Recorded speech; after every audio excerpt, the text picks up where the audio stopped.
célèbre unité française. Parlez dans le micro, monsieur Oui. Camara. Célèbre d'unité française GIGN, j'ai mon brevet. Je suis allé également au Sénégal pour un autre cours. Je suis allé en Chine et tout récemment, je viens d'arriver de Saint-Pétersbourg avant que je ne sois ici. C'était le 3 août. 3 août, je suis revenu de Saint-Pétersbourg. D'accord.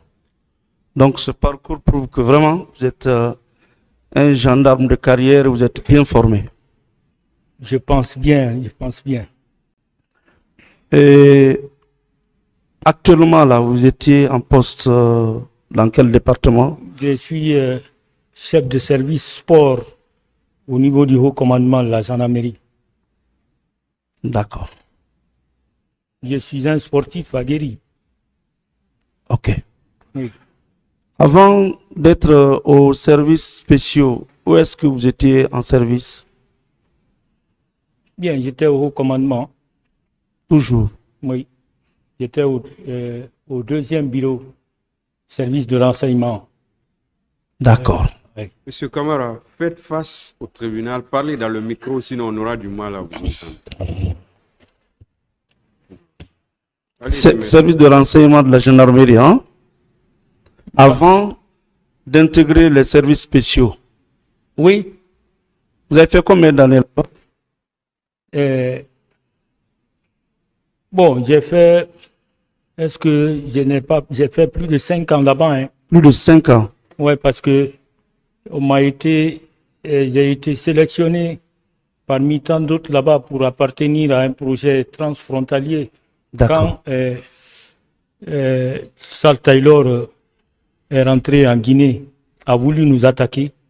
Donc les Américains nous ont recrutés et puis on faisait des informations à l'intention de l'Hexagone. D'accord. Donc vous faites partie de la crème de la gendarmerie nationale. Bien sûr. Kalonzo signifie quoi? Kalonzo. Pourquoi Kalonzo? Kalonzo. Bon, j'ai dit que j'ai été sportif, je suis handballeur. J'ai appartenu à l'équipe nationale de handball pendant un bon moment. L'équipe de football, l'équipe des militaires. Donc, en même temps, je suis membre de la Fédération guinéenne de handball, troisième vice-président.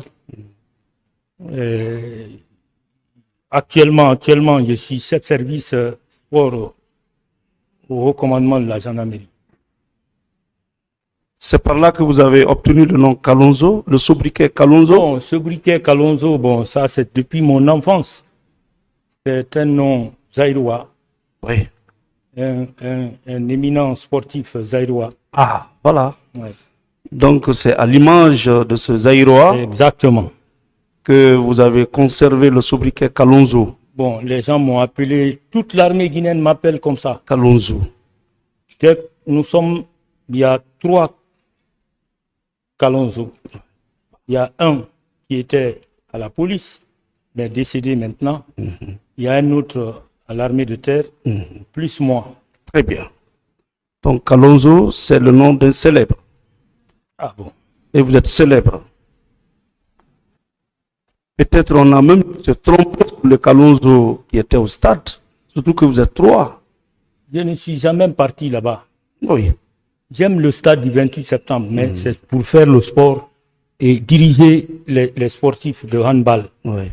Parce que je suis membre de la Fédération guinéenne de handball. D'accord. Et aujourd'hui, vous êtes colonel, hein, ou lieutenant-colonel? Je suis colonel. Plein. Colonel depuis 2009. Hein. D'accord. Mon colonel, Oui, maître. vous êtes victime d'un faux témoignage qui vous maintient ici en prison. Sori Condé, je ne reviens pas sur les questions posées. Est-ce que vous confirmez que Sori Kondé était un des éléments des services spéciaux? Bon, il était là-bas. Il appartenait à ce service. Aujourd'hui, je crois, il est commandant de la brigade territoriale de Dubreka. À celui qui est aujourd'hui le commandant Si je ne me trompe pas, hein, de la brigade territoriale de Dubreka, de hein? Dubreka. La gendarmerie de Dubreka, hein? Absolument. Territoriale. Oui. D'accord. Ah bon? Bien sûr. Bon, selon mes informations, hein. Pendant que vous êtes là. Bon, moi, je suis en prison. Grâce à Vous savez que ce tribunal, nous tous réunis ici, sommes en train de rechercher ceux qui ont été au stade et qui ont tiré sur les populations qui ont commis des actes les jours qui ont suivi. Je ne suis pas de ces hommes-là. Si Sori Kondé déclare avoir été au stade ces jours-là, vous ne pensez pas que l'enquête devait commencer par lui? Bon, En tant que suspect d'abord, ensuite inculpé, voire même accusé aujourd'hui, en vos lieux et places. maître, c'est pourquoi je dis, vous êtes spécialiste, vous savez ce que vous devrez faire. J'ai sous la main l'interrogatoire de Sori Kondé. C'est en une seule phrase qu'il vous a jeté dans ou en pâture. Depuis le Une 27, seule phrase. le 27 septembre, on est là. C'était le lieutenant-colonel Kalonzo en service au haut commandement de la gendarmerie nationale. C'est tout. Il était chef d'équipe, c'est tout. Voilà pourquoi aujourd'hui vous êtes en prison avec tous les désagréments que cela comporte. Wallahi, ça, Dieu seul sait. Mon colonel, en 2009, précisément le 3 août 2009, jour de votre arrestation, quel était votre grade? J'étais capitaine. Capitaine. J'ai dit que je suis sortant d'école, je n'ai pas porté les grades intermédiaires. Je suis parti directement. On m'a donné le grade de lieutenant pour avoir D'accord. fait une école d'officier. D'accord. Et puis Dans- j'ai fait sur concours national. Dans son faux témoignage, peut-être il nous suit maintenant partout où il est. Hmm. Il dit qu'en 2009, vous étiez lieutenant. Au moment où lui, il partait au stade, que vous étiez lieutenant. Que répondez-vous? Peut-être c'est un autre Kalonzo parce que nous sommes En trois. tout cas, vous étiez Moi, j'étais capitaine capitaine. à l'époque. Le 3 août, vous étiez capitaine. Est-ce que cela ne constitue pas En une controverse? novembre, je suis devenu commandant. D'accord, Et puis de la même année, je suis devenu lieutenant-colonel. d'accord, Aujourd'hui, je suis colonel. d'accord. Est-ce que cela ne constitue pas une contradiction déjà dans son témoignage? Bien, ça n'engage que lui. Il dit que en 2009, vous étiez lieutenant, alors que vous étiez déjà capitaine. Ça n'engage C'est une contradiction. ça n'engage que lui, maître. D'accord. Mon colonel, Oui, maître. nous sommes d'accord désormais que vous avez fait 3 mois en prison. Du 3 août 2009 Au 6 novembre. au 6 novembre 2009 et au PM3. On est d'accord? Oui, maître. Bon. Certains vont se demander, mais toutes les lois de la République ne prévoient pas, surtout en pénal, qu'on soit privé de sa liberté pendant 3 mois, on n'est pas libéré, on n'est pas présenté à un procureur. Mais militairement, est-ce qu'il n'y a pas des gens qui font des fois 1 an là-bas? J'ai pas compris. Est-ce qu'il n'y a pas des détenus militaires des fois qui font 1 an Bon, c'est possible. en arrêt disciplinaire ou en arrêt de rigueur selon les appellations? Bon, c'est possible, hein, parce que ça dépend du commandement. Pour des vérifications, Bien sûr, oui ou non? bien sûr. On peut arrêter des militaires ou un militaire, on l'envoie au PM3 pour des vérifications. Ça peut prendre le temps que ça prend, oui ou non? On en connaît beaucoup, Bien. maître. Ça se Peut-être fait. avec la création du tribunal militaire que nous saluons d'ailleurs, aucun militaire ne peut plus rester en prison indéfiniment Mhm. sans soit être présenté au procureur militaire ou être libéré. C'est cela aussi une des avancées significatives de notre droit positif guinéen. D'accord? En 2009, est-ce qu'il y avait le tribunal militaire? Il n'y avait pas de tribunal militaire. Il n'y avait pas. C'est l'arrivée du général Baldé. Oui. Ils ont établi Très bien. cette institution. Je pense que si le tribunal militaire existait en ce moment, c'était soit on vous libère ou on vous envoie devant le procureur militaire. Aujourd'hui, il y a un procureur militaire qui n'acceptera pas qu'un militaire reste dans... Des questions, maître. Donc, j'en passe. Alors, personne ne doit être étonné que vous ayez passé effectivement 3 mois au PM3. Nous sommes d'accord? Personne. Bien. Mon colonel,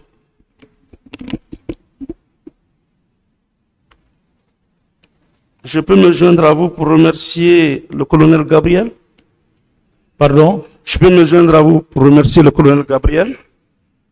Si vous le faites, ça me fera grand plaisir. Le colonel Gabriel qui avait remplacé le colonel Baouri. Vous le faites, ça me fera grand plaisir. C'est lui qui a favorisé votre libération. Il a favorisé et ainsi que tant d'autres officiers. Bon, il y a un point noir. On vous a amené en prison à cause de 48 millions. On est d'accord? Oui, maître, je l'ai reconnu ici, 48 millions. bien sûr. Comment vous avez utilisé ce montant-là? Bien, je me réserve de dire ça parce que c'est un problème lié à ma famille. D'accord. Je peux déduire que quelqu'un qui vole un pain pour ne pas mourir de faim ne peut pas aller en prison. On est d'accord? C'est possible. Si c'est un problème de famille, je connais déjà ce problème. On va faire taire comme vous voulez qu'on fasse taire. Mais effectivement, le fait de prendre ce montant était justifié. Bien sûr. Parce que le problème de famille qui était sous votre main, que vous devriez gérer, était nécessaire. Il était nécessaire que ce montant soit utilisé pour cela, oui ou non? Bien sûr. Voilà. Donc, ce montant a été utilisé socialement. On est d'accord? Socialement. Ce n'était pas détourné pour détourner. Oui ou non? Je n'étais pas détourné pour détourner. Vous l'avez détourné pour des raisons sociales. Social, oui. Et vous étiez prêt à le rembourser. J'étais prêt à le faire. Malgré que... Que vous la n'êtes- question m'a été posée encore. Très bien. Comment rembourser? J'ai dit, Très bien. je suis prêt à le faire. Très bien. Mon colonel, Oui.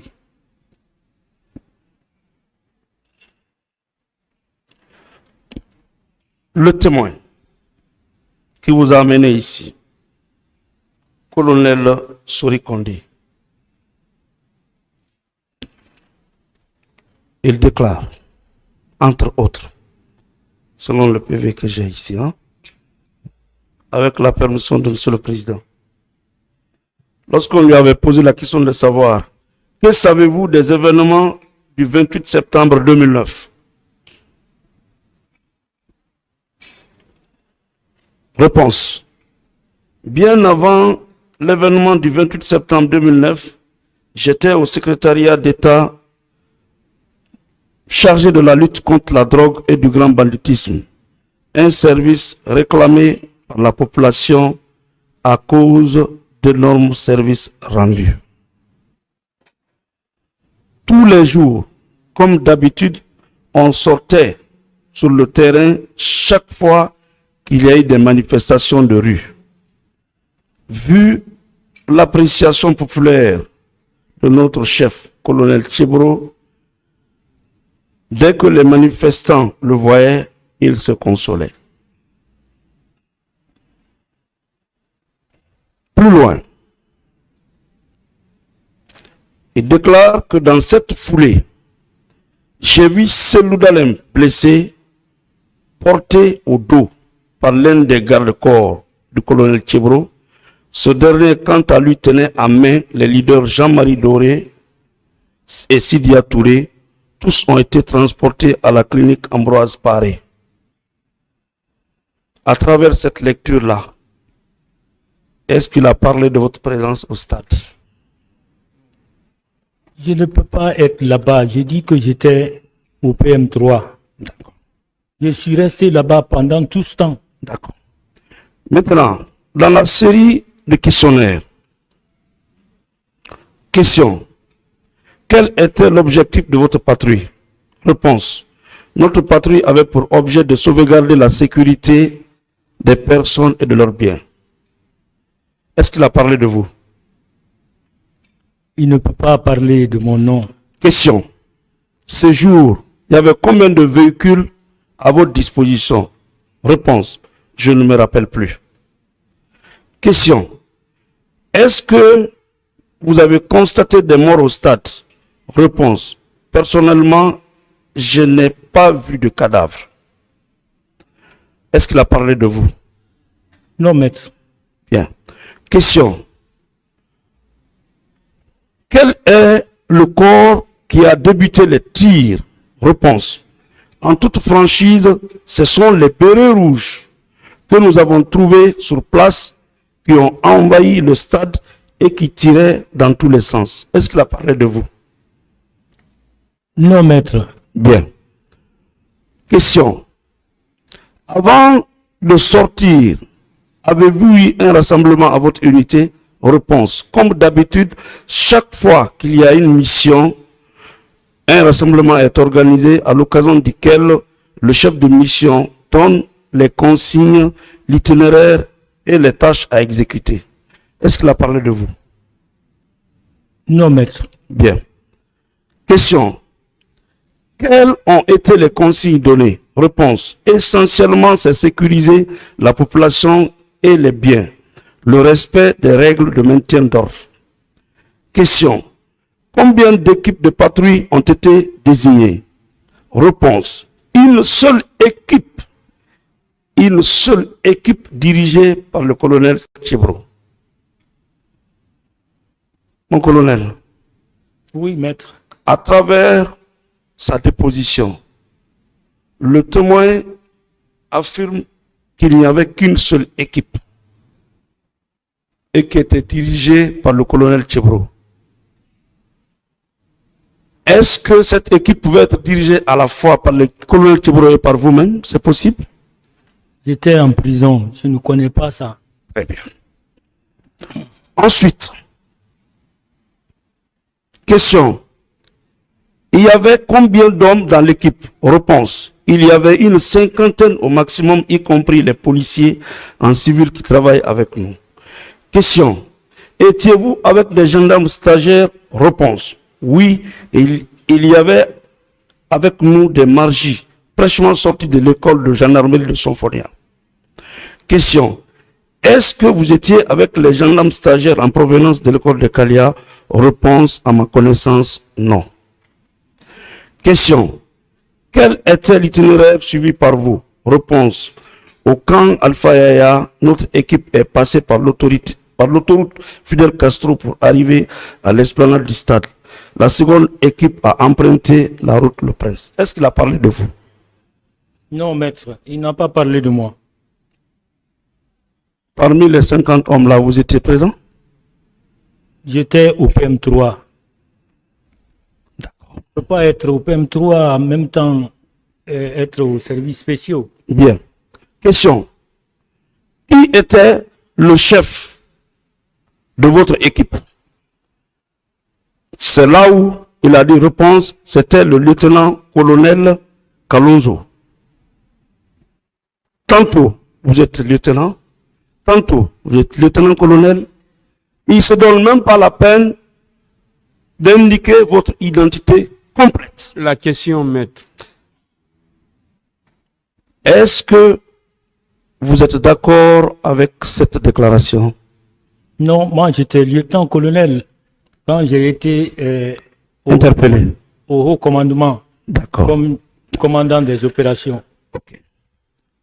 Je voulais faire ressortir que le témoin déclare à la fois qu'il n'y avait qu'une seule équipe qui était dirigée par le colonel Tchebro. Plus loin, il parle, il vous cite comme étant chef d'équipe. C'est un Nambouré. Est-ce que ça c'est possible? Excusez-moi de terme, mais c'est un Nambouré.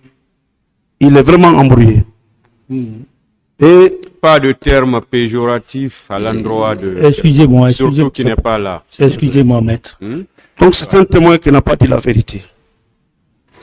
Dieu seul et lui savent pourquoi il vous a jeté en pâture. Wallahi. Bien. Dieu va le payer. Bien. Question. Avez-vous rencontré des manifestants sur l'autoroute? Réponse, non. Question. Quel chemin avez-vous emprunté? Là aussi, il ne parle pas de vous. Étiez-vous au courant qu'il y a eu des manifestants, qu'il y a eu un manifestant qui a été battu à la Corniche Landrea? Réponse, non. Question. Est-ce que vous confirmez qu'à votre retour au stade, il y avait des bérets rouges qui tiraient des coups de feu? Réponse. Je le confirme bel et bien. Ces bérets rouges étaient commandés par le lieutenant Toumba, de son vrai nom, Aboubakar Sidiki Diakité. Est-ce qu'il a parlé de vous? Non, maître. C'est parce que vous n'étiez pas là-bas. Je n'étais pas là-bas. Si vous étiez là-bas, est-ce qu'il n'allait pas indiquer de façon claire et précise Il allait dire, le rôle que vous avez joué? voilà, merci. Maître. Comment vous étiez habillé Oui. et quel était votre engagement dans l'équipe? Il allait vous dépeindre, il allait vous décrire comme si ce n'est pas possible. Oui ou non? Oui, maître. Mais vous voyez, dans son témoignage, il cite nommément des personnes Oui. et qui sont dans cette salle. Oui, maître. Bien.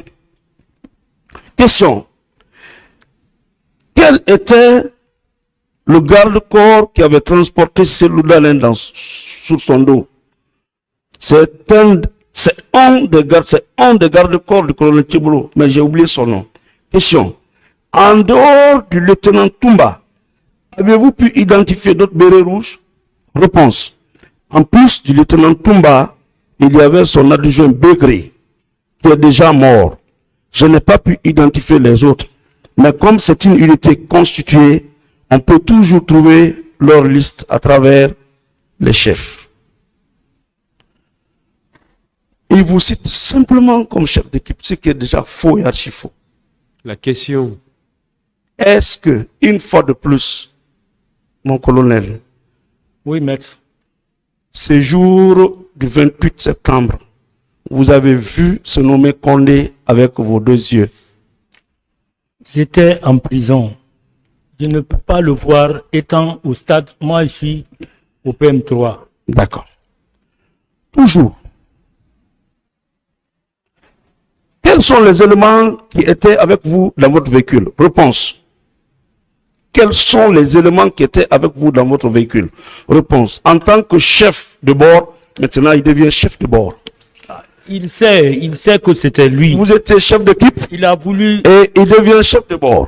Non, mais vraiment, le gars... Et un chef de bord que la justice a ignoré. Comment comprenez-vous cela? Ah, maître. Lui, il a vécu le film sur le procureur. Est-ce qu'il peut se réveiller, nous le faire venir ici? Vous êtes d'accord? Pour qu'il change de casquette. Il n'a qu'à venir. C'est pourquoi j'ai dit il n'a qu'à venir. Bien. Donc, il dit qu'en tant que chef de bord, il était chef de bord de ce véhicule. J'étais avec un chauffeur et 10 éléments derrière, mais je ne retiens plus leur nom. La répartition est faite au rassemblement. Dans ce cas, quelle va être moi ma place là-bas? Absolument. Alors qu'il vous cite comme chef d'équipe, et c'était lui le chef de bord. Est-ce que dans vos sorties, il y a une différence entre chef d'équipe et chef de bord? Ou on est chef d'équipe, ou on est chef de bord, oui ou non? Absolument. Mais on ne peut pas être chef d'équipe et chef de bord. Absolument. Bien. Ensuite, pourquoi vous n'êtes pas rentré dans l'enceinte du stade? Réponse. Avec la débandance des manifestants qui étaient pourchassés par les bérets rouges, je ne pouvais plus rentrer. Je suis resté à l'esplanade où j'ai vu mon chef de mission en compagnie des leaders politiques blessés. Je précise qu'il y avait des antécédents entre ces bérets rouges et nous à cause de nos interventions dans les multiples cas de vol. Je m'arrête là. Est-ce qu'il a parlé de vous? Non, maître. Non, maître. Voilà. Donc la conséquence à tirer, c'est que lui, c'est un faux témoin. Le À la tribunal, limite, c'est lui qui devait être à votre place. le tribunal va apprécier. Mais ce n'est pas tard encore. Hein. Le dossier est ouvert. Nous sommes en instruction définitive. Des questions. Bien. Monsieur le Président, c'est par là que je m'arrête. Et en attendant, je vous prie de lui accorder la liberté jusqu'à la fin de la procédure, C'est une demande. si possible, oui. Est-ce que c'est une demande? Oui, si vous me permettez, Je n'ai pas refusé, c'est parce que vous avez fini. C'est pourquoi je vous demande si c'est j'ai une terminé. demande. C'est une demande. Oui, je voulais formuler une demande. Allez-y alors. Merci, Monsieur le Président. Très rapidement, le colonel Kalonzo, il ressort de son interrogatoire à la barre qu'il est un innocent dans cette affaire. Je ne préjuge pas du fond de l'affaire, mais une seule phrase le met dans ce dossier-là et il est considéré comme un accusé avec tout le stress que cela comporte. Il a complètement fondu. C'est un gendarme qui a été bien formé à coups de millions, francs guinéens, qui n'a pas sa place dans cette salle mais ailleurs. Vous direz tout à l'heure que cette demande est prématurée. Les parquetiers ici présents sont très sages. J'ai eu la chance de les pratiquer. Je suis sûr qu'ils donneront leur avis favorable. Ils donneront leur avis favorable pour les avoir connus avant aujourd'hui. Très apprécié à l'État et à la liberté, Monsieur le Président. Messieurs les assesseurs, excusez-moi de vous regarder. Lui, il mérite d'être en liberté en attendant que ce témoin-là, qui est bien posté à Doubreka, puisse venir rapporter la preuve de ses déclarations contre lui. Et ces déclarations-là se contredisent en elles-mêmes, Monsieur le Président. En le libérant, la procédure ne sera pas entravée. Elle va continuer sa course normale, Monsieur le Président. Donc, en application, je crois, des dispositions du Code de procédure pénale en la matière, notamment l'article 244 et suivant, 247 également, je vous prie d'accepter qu'il soit remis en liberté et il s'engage à être là tous les jours à 8 heures et à rentrer chez lui après la suspension de l'audience. Il n'ira nulle part.